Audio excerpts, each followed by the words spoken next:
Hey guys, Don Williams here with Don Williams Global for AO, and hopefully I've done this right on the on joining Facebook Live. Only my second time to do this, so I had a few technical challenges, but off we go. So my first submitter is Joe, and the question Joe asked: when is it appropriate and timely to add additional services to my business? Love that question.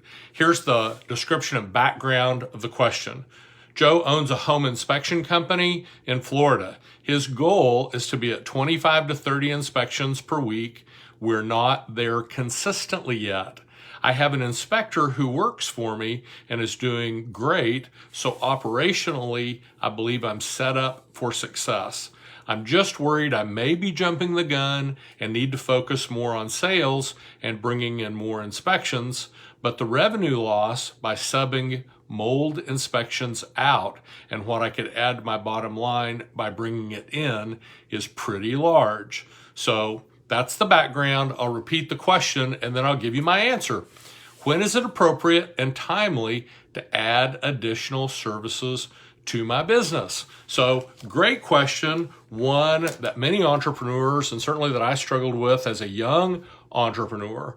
And I think what I would recommend, what I would do is this: if adding the second product or service offering is going to be an easy sale and is going to add additional revenue, I've always believed it's easier to sell people what people want to buy than it is to sell people what you want to sell them.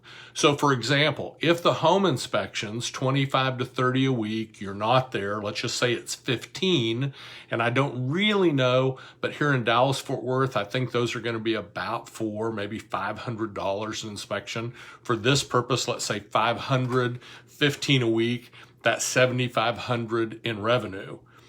If on the mold inspection or the mold, you can add an additional 2,500 or 25,000 in revenue. So remember, easier to sell people what they want to buy than it is to sell what you want to sell. And you just have to balance, am I losing some focus over here? But go where the money is. Okay, number of sales is important, but not nearly as important as dollars that come in the door. Okay, so if the dollars that will come in the door makes it worthwhile, I'd add it now. What I would do.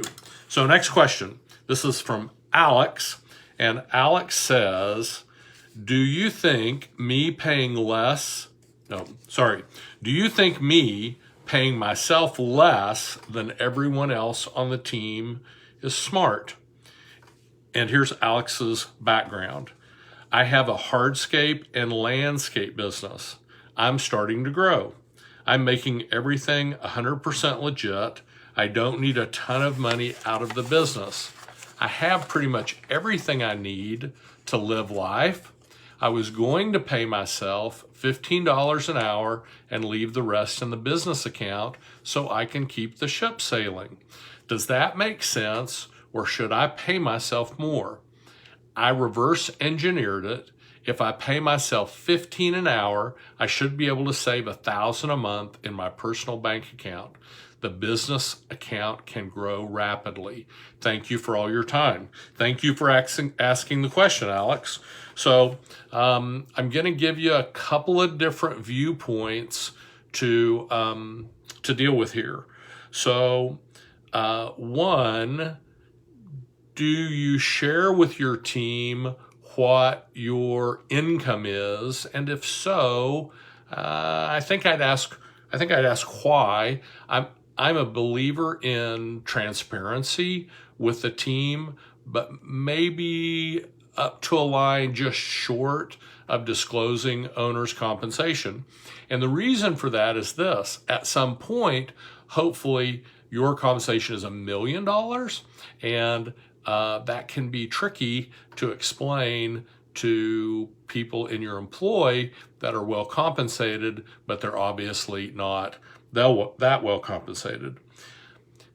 Next point, all entrepreneurs, it's good to bring in as much money as you can and spend as little as possible. And that's probably the foundation for business economics. Everything falls under one of those two. I'm either supposed to bring in money or I'm supposed to keep money from leaving. Okay. And if it doesn't fall under one of those, you might want to look at yourself and say, why am I even doing that? Okay. Because it should fall in one of those two columns: make money, keep money. Because a business is, after all, not a hobby. It's not a charity. It's a business, and its sole purpose is to make money and keep some of that money. So here's a couple thoughts. One, I'm not sure that I would be so transparent up to and including owner's compensation, okay, which could be salaries, dividends, etc. Okay, executive compensation. Two, it makes good sense to me, and I think all entrepreneurs at some point or another have compensated themselves very lowly, okay, to protect the business. And I think every entrepreneur has done that, and if you haven't, hopefully not, but it's probably in your future at some point. That being said, you want to correct that as rapidly as possible. It is a business. You went into business to make money, and you want to be certain that you're rewarding yourself commensurate with the business success. So it may make sense for you to pay yourself artificially low at some point, but then as the business grows and becomes healthier, you're going to ratchet that up step by step until where you're more at market level. And there's reasons why you want to be at market level for, if you ever want to take in investors, for tax purposes, and just for you. There's some good reasons to do that. Okay, next question. This is from Allison. And Allison's question is, how do you go about hiring the right people for your team? Great question. The background is I own a digital marketing agency, and I recently hired a program manager for my team. He started off great, was super motivated, and was contributing a lot to the team.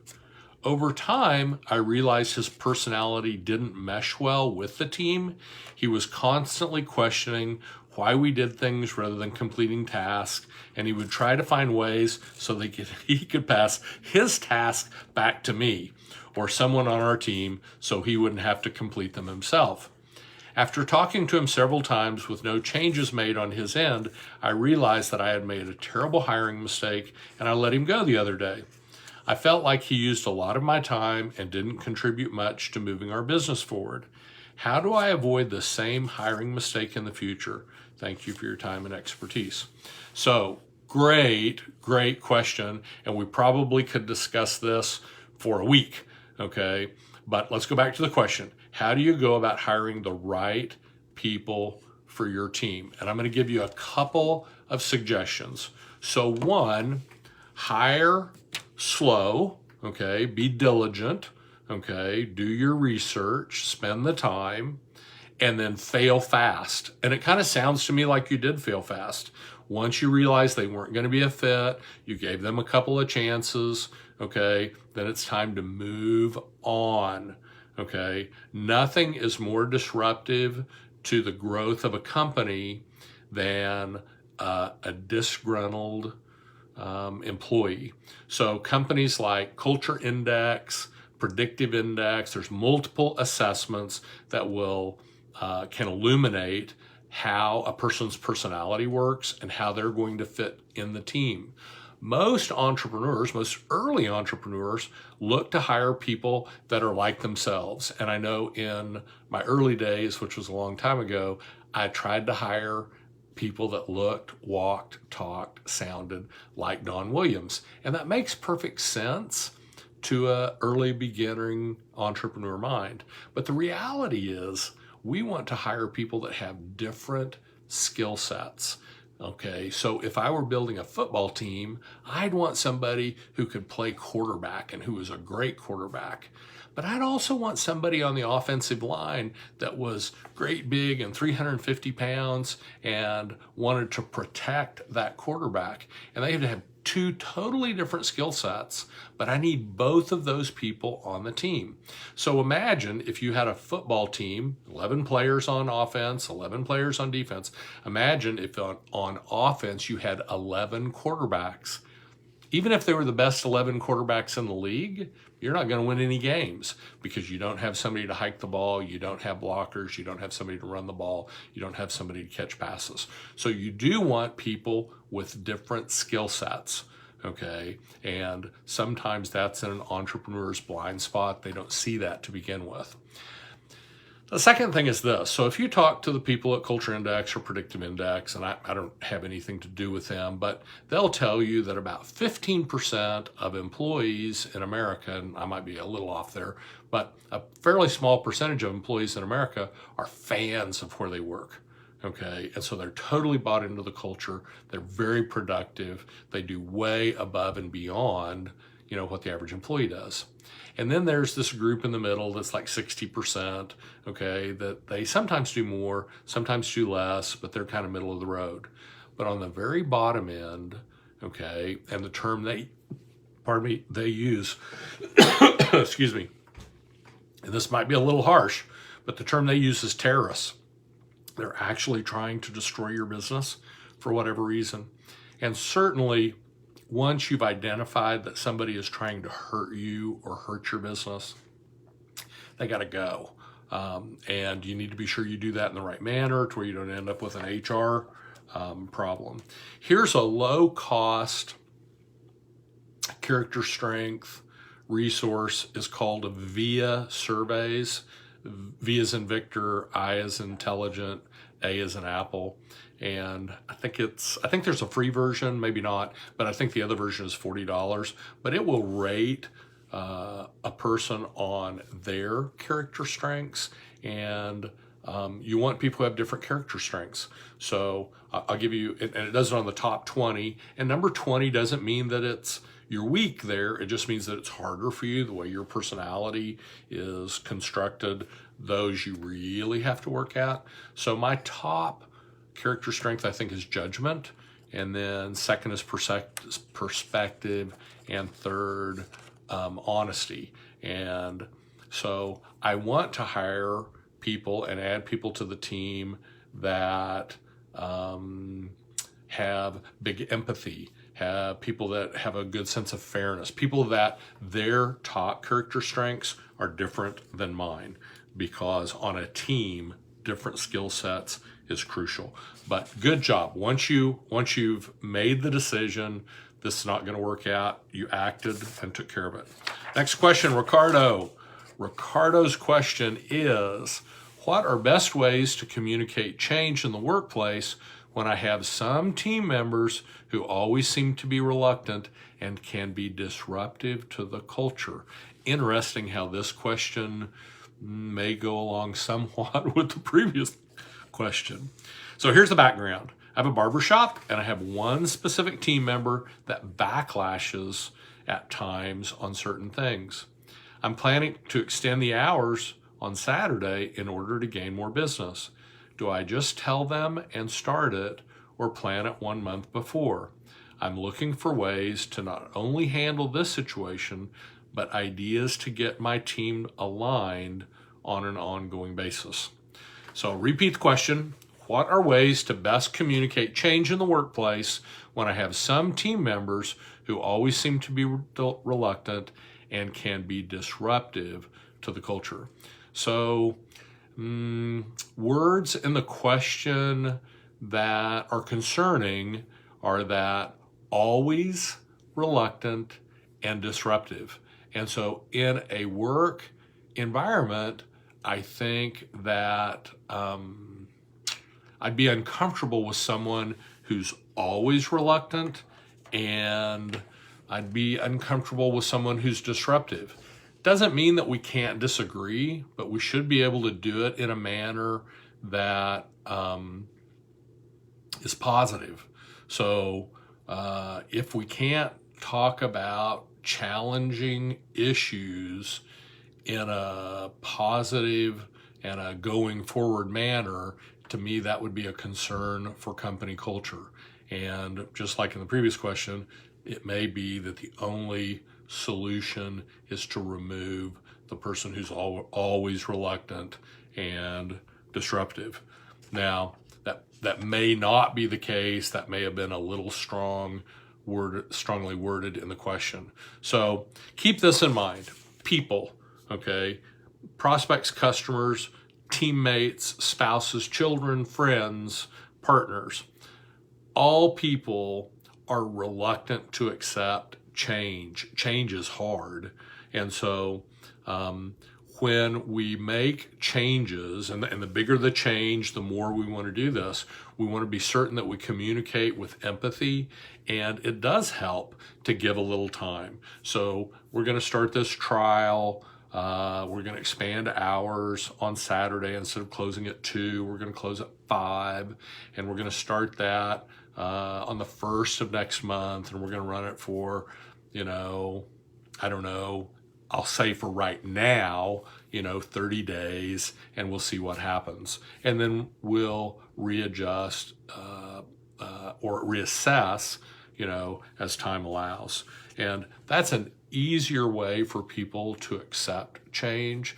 And while we're talking about change, let me tell you, the hardest change for people is when you change subordinates' comp plans. And so you want to be really reluctant, really slow, really thoughtful, get feedback from Sean and other mentors in AO before you just go changing people's comp plans. It scares people when things happen in their money. And it's funny, even if things go up, so I was paying you $20 an hour, now I'm going to pay you $17, and with this bonus, and based on the last year, you can see you would have made $22 an hour. And even though those may be the facts, people are just somewhat intimidated when you go to change comp plan.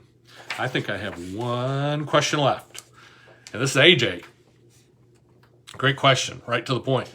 When to start a second business? The background is I currently own a small digital marketing agency, and I do this full time. I'm considering starting another business so that I can build over time, and then once it is built, I don't have to operate it. It runs itself through other contractors. I'm wondering how this could distract me and hurt my growing agency. What are things I should take into consideration? And so back to the question, repeat it one time, when to start a second business. So in the background of the question, there's a couple telling words. Distract me, hurt my growing agency. And I'll tell you, and I own multiple businesses, and many entrepreneurs do, but the best time to open a second business is when the first business is on or very near on autopilot. And so it doesn't sound to me, if you're full-time in this business, it doesn't sound like you're approaching autopilot. So I think if it were me, I'd recommend delaying that second business for a while, because there's no way that you can do two things as well as you can do one thing. And so put all your time, all your effort, all your money, all your resources into growing business one. And when it gets to the point that it can be on autopilot, then look to do business two, even though some very successful entrepreneurs over long careers, many, many years, they opened, they built, they grew, they nurtured, they maintained one business only. They never went to the second, third, fourth, fifth. And there is some real wisdom in having the clarity of mind that I'm going to do this one thing and I'm going to do it better than anyone. So that's my session for this month. Hope you got some value out of that. If I can help you in any way, please reach out. Thank you so much. See you next time. I'm out.